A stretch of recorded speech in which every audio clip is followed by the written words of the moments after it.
ना बोलना ही सबसे उत्तम स्थिति प्राप्त करने का उपाय है। ना बोलना, मौन धारण करो, ज्यादा किसी से बात मत करो। बात करना ही अपने हृदय की बात को बाहर करने से भजन क्षीण हो जाता है। पहले भजन की रीति वर्णन की कि आप ये समझ लो कि बुढ़ापे तक भी भोग की वृत्ति बनी रहेगी यदि जवानी में अपने को नहीं कसा। दूसरे की निंदा करोगे तुम्हारे सुकृत नष्ट हो जाएंगे, भक्तों की निंदा करोगे बहुत जन्म के सुकृत नष्ट हो जाएंगे, ईर्ष्या करोगे, क्रोध करोगे, अभिमान करोगे, भजन मार्ग में प्रवेश नहीं होगा, जलते रहोगे। अब भजन करने वाले का स्वभाव कैसा होना चाहिए? गंभीर। जितना प्रश्न हो उसमें भी सावधानी से, सारांश में अगर बोलना है तो बोल दो, नहीं कोई जरूरी नहीं आप साधक हो, मौन होकर निकल जाओ। आपसे कोई पूछ रहा है श्री हरिवंश कै बजे सत्संग होता है, आपकी रुचि है तो बोल सकते हो, आपकी रुचि नहीं तो आप नहीं बोलो, कोई अपराध नहीं, क्योंकि आप नाम जप कर रहे हो, आप मौन व्रत लिए हो, आप उपेक्षा वाले मार्ग हो, सबकी उपेक्षा करना, तो इसमें आपको कोई दोष नहीं लगेगा। आपको है तो आप वहां जाकर पूछ लीजिए। ज्यादा बोलोगे तो प्रपंच बढ़ेगा, तो आप जाइए उन लोगों से पूछ लीजिए, मुझे ज्ञान नहीं, चल दिया। या फिर बोले ही नहीं, मानो सुना ही नहीं, पागल जैसी चेष्टा करके निकल गए कि इसको सुनाई नहीं देता क्या, नहीं बोले। आपका भजन चल रहा है इसलिए कभी कोई अपराध नहीं बने। कोई बोला राधे श्याम, आप उत्तर नहीं दे रहे, तो आपको कोई अपराध नहीं, क्योंकि हर समय वो तो एक बार बोला राधे श्याम, यहां तो हर वृत्ति राधे श्याम में ही है। गंभीर स्वभाव, कोऊ था न पावई जहां नीर गंभीर। जैसे जहां अगाध जल होता है कोई था नहीं ले सकता, ऐसे ही साधक का अपना स्वभाव बनाना चाहिए। उच्छृंखल स्वभाव नहीं बनाना चाहिए, बहुत बातचीत करने वाला स्वभाव नहीं, गंभीर, चुप, शांत। ऐसा संग करो जिसके पास बैठने से ही प्रिया प्रीतम की चर्चा होने लगी, बैठते ही प्रिया प्रीतम की चर्चा, बैठते ही सिद्धांत की चर्चा, प्रपंच की चर्चा नहीं, निंदा नहीं, इधर उधर की बात नहीं। अगर हृदय मंदिर में ठाकुर का प्रादुर्भाव नहीं हुआ तो जीवन निरर्थक रहा, चाहे जो कुछ कर लो, हमारी बात मान लो।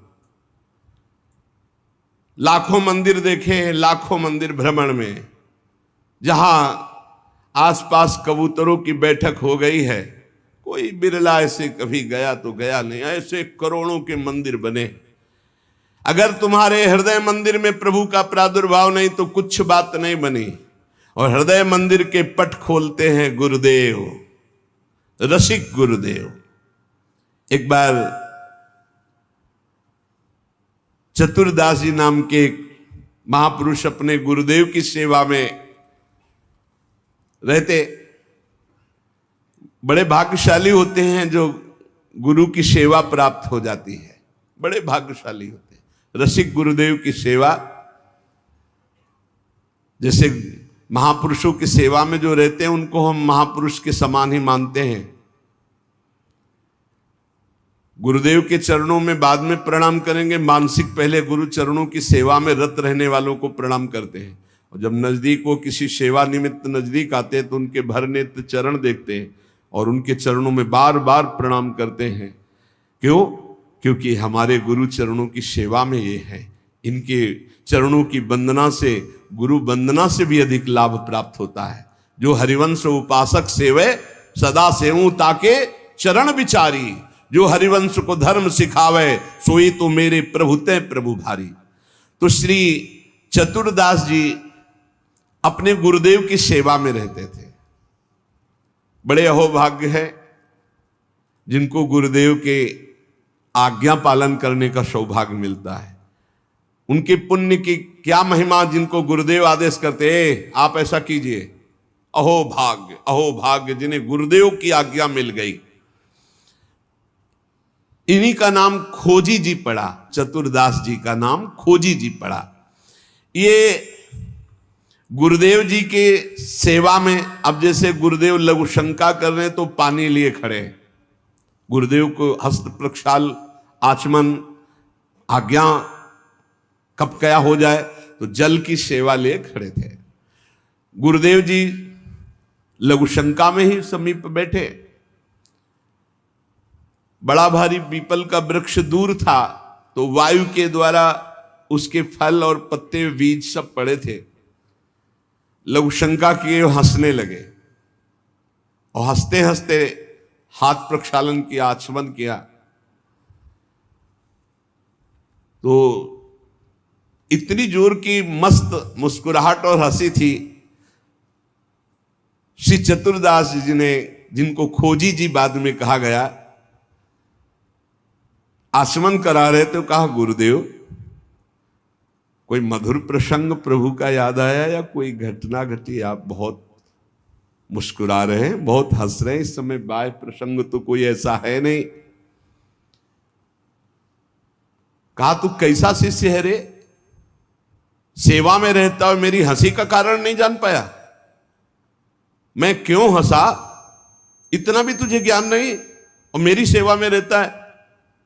कैसा शिष्य है जो गुरु के मन की बात न जान पावे, गुरु के इशारे के, गुरु के मनोभाव को न जान पावे, वो शिष्य ही क्या? चलो सेवा छोड़ो, मैं क्यों हंसा इसकी खोज करके आओ। अब बताओ, गुरुजनों की प्रति सेवा कर बहुत कठिन है, बहुत कठिन है।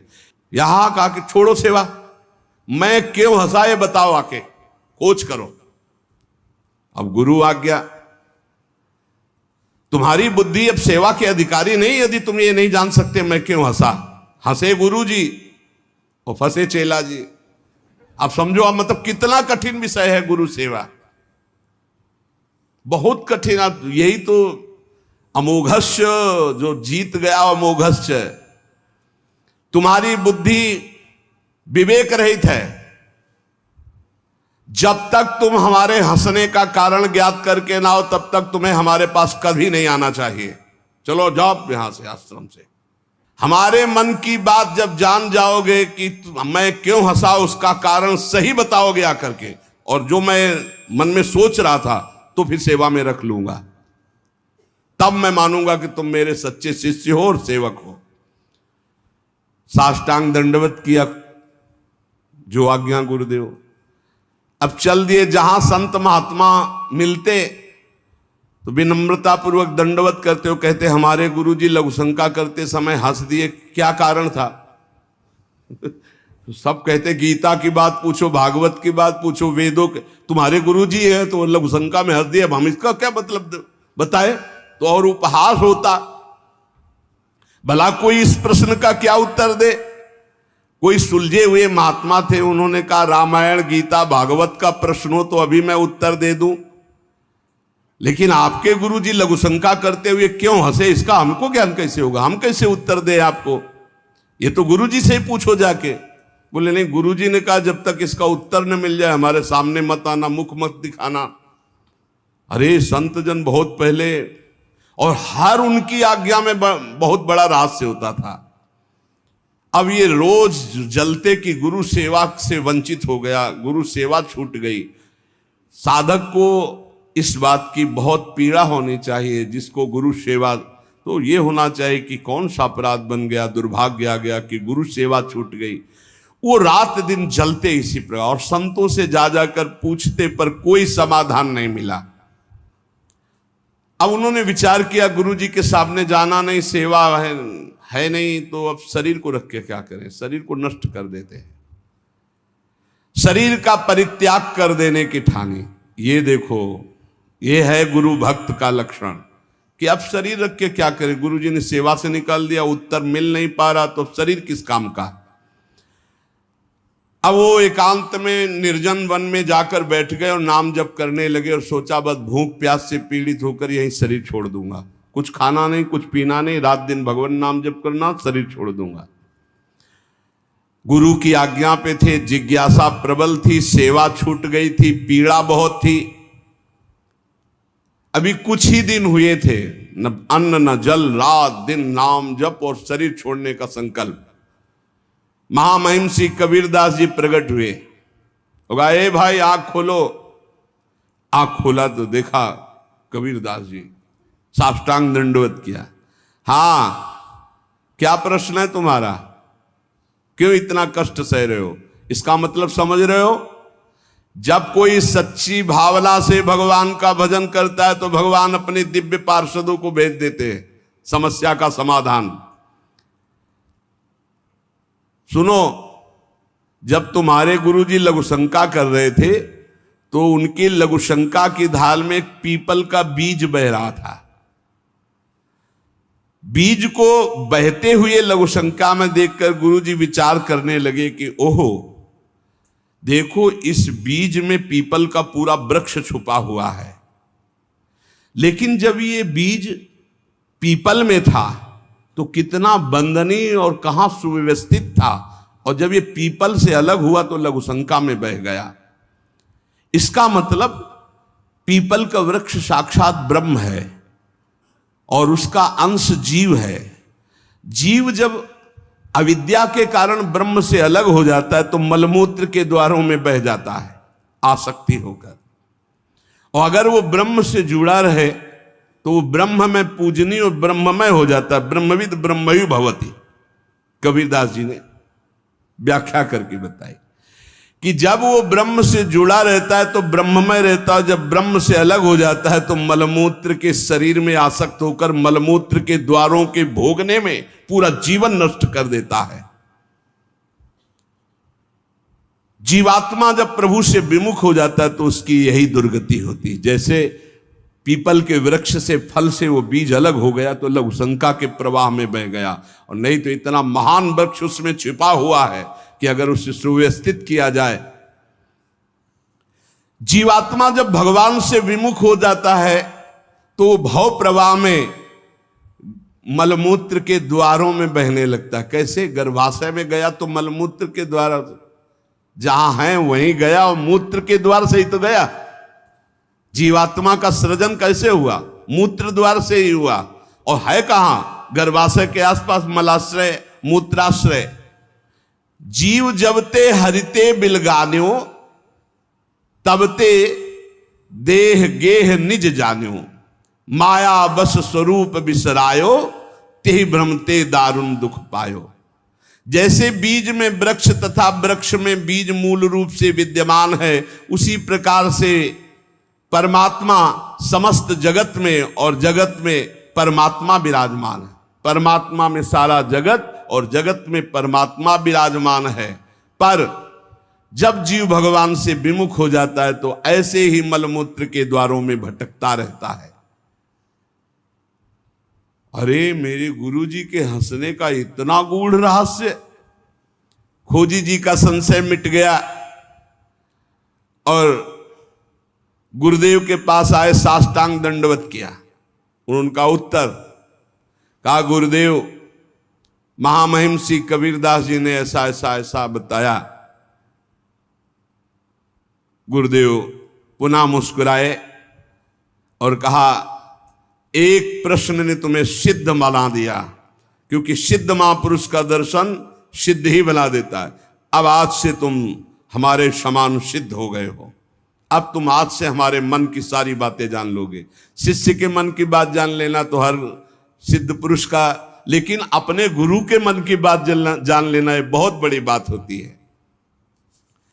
कुछ समय बाद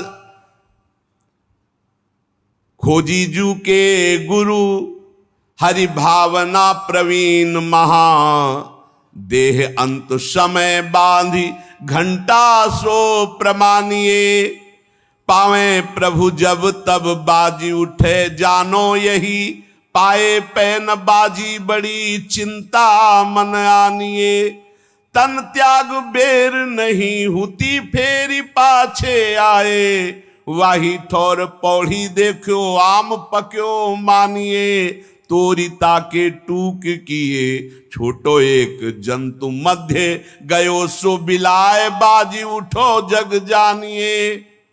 खोजी जी की बड़ी महिमा प्रकाशित हुई। गुरु भक्त थे। आज तक किसी को कहीं भी अगर विशेष कृपा प्राप्त हुई तो गुरुदेव के बल से। खोजी जी के गुरुदेव का जब अंतिम समय आया, भगवत चिंतन परायण रहते थे, उन्होंने एक घंटा बांध दिया और कहा, जब मेरा मोक्ष हो जाएगा तो घंटा बज जाएगा, जब मेरा भगवत मिलन हो जाएगा तो घंटा बज जाएगा। शिष्यों से कहा, घंटा स्वयं बजेगा जब मेरा शरीर छूटेगा और भगवत प्राप्ति होगी। परंतु आश्चर्य हुआ, गुरुजी का शरीर तो छूट गया पर घंटा नहीं बजा। सब जितने और शिष्य थे बहुत चिंता में हो गए कि क्या गुरुजी की गति नहीं हुई। गुरुजी कह रहे थे जब मेरा गति हो जाएगी, भगवत प्राप्ति हो जाएगी, शरीर छूटते ही तो घंटा बज जाएगा, लेकिन घंटा तो बजा नहीं। और गुरुजी के वचन परम सत्य, इसका मतलब गुरुजी को भगवत प्राप्ति नहीं हुई। भ्रमण में गए थे, कुछ समय बाद खोजी जी आए तो बड़ी समाज में उदासीनता थी शिष्यों में सब, और खोजी जी से कहा गुरुजी की सदगति नहीं हुई। क्यों?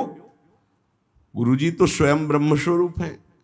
बोले उन्होंने घंटा स्थापित किया था कि जब शरीर छूटेगा भगवत प्राप्ति होगी तो घंटा बज जाएगा।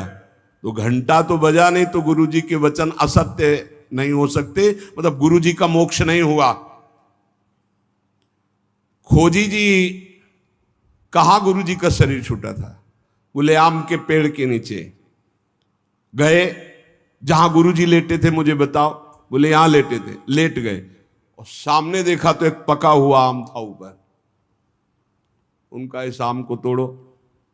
आम को तोड़ा और जे भी उस आम को चीरा तो एक कीड़ा निकला, और बस वो कीड़ा अंतर ध्यान हुआ, सोई घंटा बज गया। कीड़ा अदृश्य हो गया और घंटा स्वयं बज गया। बहुत विचित्र बात है। भला इतने सिद्ध महापुरुष, क्या इनकी गति में अंतर आम ने डाल दिया? बोले हां। दो इसके भाव प्रकट किए। शिष्य की तो योग्यताई नीके मन आई अजू, गुरु की प्रबले पैने को घटी क्यों भई, सुनो या की बात मन बातवत गति कही, सही ले दिखाई और कथा तिरसिमयी। बोले इसके दो भेद हो गए। पहला,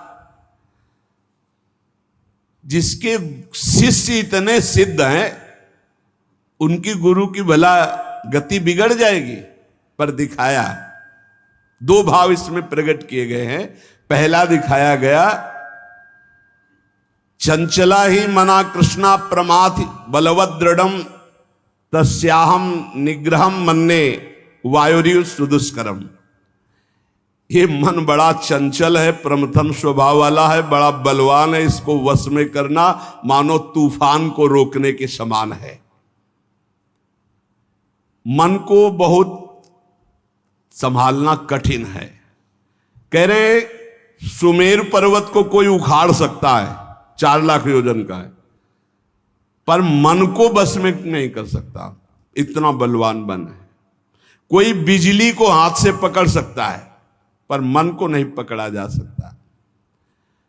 बहुत विचित्र चंचलता है इस मन की, इसको हल्के में ना ले। इतने सिद्ध महापुरुष, और जब उनका अंतिम समय तो पका हुआ आम देखा, पके हुए आम में मन चला गया। कहीं भी बल फंस सकता है। इतने सिद्ध महापुरुष आम में तो घंटा नहीं बजा। ये पहला जन साधारण के लिए। और असाधारण बात थी कि आम में तो मन गया, पर वैष्णव का मन स्वयं भोक्ता होता नहीं। वो तो कोई भी अच्छी चीज देखे तो भगवान में, तो तत्काल भगवान का ध्यान किया कि अब असमर्थ हूं, शरीर छूटने वाला है। ये आम बहुत बगीचे का हमारे सुंदर था, हम सोचते आपको भोग लगा देते। इसी सोच में प्राण निकल गए। तो भगवान ने अंतिम इच्छा पूर्ति करने के लिए कीट रूप धारण करके आम पाने आ गए। तो भगवान से मिलन हुआ नहीं। जब आम को छेदन किया और वो भगवान अंतर ध्यान हुए, तब जाके खोजी जी से मिले तो घंटा बज गया। इसका आंतरिक रहस्य बताया।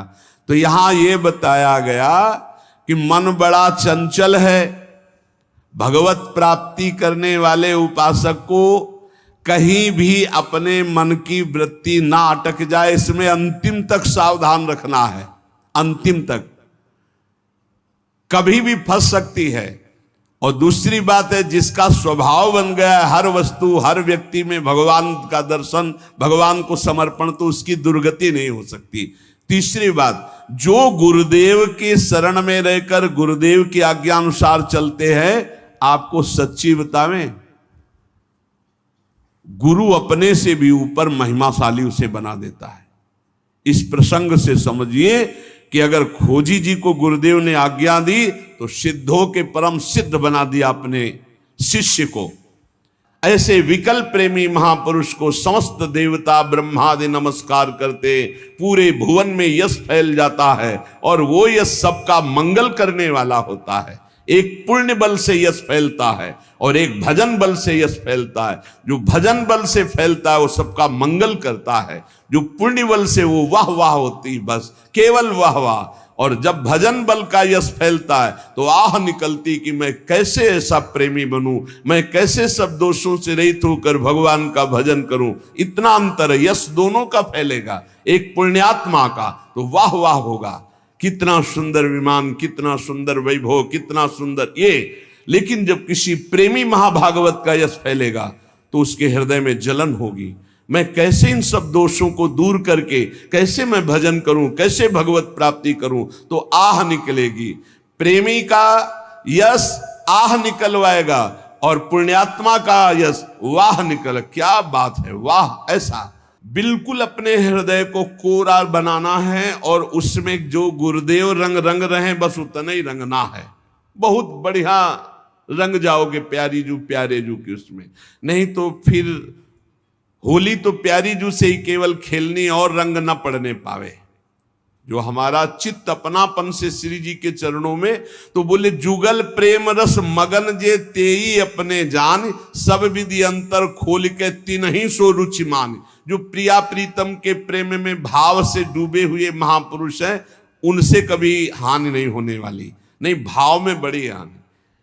जिनकी चरण रज की प्राप्ति के लिए बड़े बड़े साधन भी समर्थ नहीं है, उनकी जब हम चर्चा, यहां संसार में क्या समझा जाता है। श्री प्यारी जू और प्यारे जू की महिमा से बिल्कुल अनभिज्ञ जन है।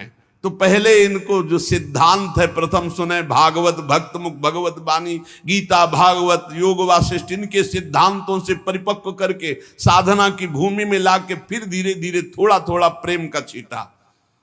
और एक आश्चर्यमयी बात देखना, हम सुनाएंगे तुम्हें गीता भागवत और सिद्धांत, और जब आप हमारी तरफ झुकोगे तो आपकी ठसक बोलेगी हमारे माई श्यामा झुको राज। बच्चा बच्चा बोलेगा। और हमें अपनी उपासना किसी को बैठ के समझानी नहीं है, तुम्हारे हृदय में ट्रांसफर हो जाएगी। वही हर एक कौन से साधक में या उपासना में मिलावट है, आप बताओ। किसी भी बच्चे की उपासना में मिलावट नहीं होगी। ये साधक और संतों की तो बात जाने दो। क्यों? जहां वो दृष्टि मिलाएगा, जहां अपनापन करेगा कि मेरे महाराज जी, वही मेरी महारानी, पलट कर वो उसके हृदय में आ जाएगा, पलट कर आ जाएगा। ये समझाने का विषय नहीं, ये अपने आप पलट के आ जाएगा। अनन्यता जो यहां है वही तुम्हारे हृदय में ठसक बैठ जाएगी, कुछ अच्छा ही नहीं लगेगा। देख लेना, हम चाहे जितना योग वासिष्ठ सुनावें तुम्हें, चाहे वेदांत सुनावें, परिणाम तुम्हारे अंदर यही आएगा। राहो को काहू मने दिए मेरे प्राणनाथ श्री श्यामा, शपथ करो तृण छिए, यही आएगा। देख लेना। क्यों? क्योंकि गुरु ने यही दिया है।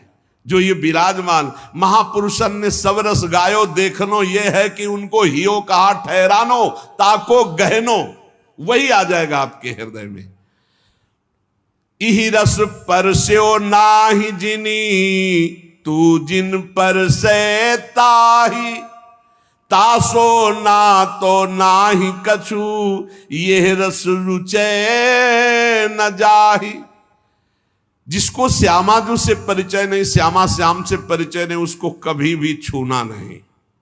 वैसे साधक उपासक चाहे गृहस्थ चाहे विरक्त हो, अपनी तरफ से किसी को छूने की आदत ना रखे। छू के बात करना या ऐसे कि अपनी तरफ से ना करे, कोई टच हो जाए वो बात अलग है, कोई ऐसे छू ले उसे नहीं छूना। अपनी तरफ से किसी को स्पर्श न करे, सहसा किसी को हृदय से न लगावे, हृदय से उसी को लगावे जो प्रिया प्रीतम के अनुराग रंग में भरा हो। हमने देखा है पूज्य महापुरुषों को, एक आए थे, उन्होंने ऐसे किया, वो 2 कदम पीछे हट गए, फिर आगे वो बढ़े ऐसे कि फिर पीछे हट गए। पूछा ऐसा क्यों किया, आप गले क्यों नहीं लग रहे? तो उत्तर जानते हो क्या था? हम इसके योग्य नहीं। ऐसी चतुराई से, ऐसी प्रवीणता से मारा कि उनको क्षोभ भी नहीं हुआ और आप अपने को बचा लिया। बोले हम इसके योग्य नहीं। कहां आप? और बोले नहीं, बोले नहीं, पीछे हटते चले गए। गजब का मतलब यही तो है 64 कला प्रवीण तदपि भोरी। कैसी उनके हृदय में क्षोभ नहीं हुआ, उनका मैं योग्य नहीं हूं आपके इस। बस तिनको परस न कीजिए, मना है, क्योंकि परमाणु होते हैं शरीरों में।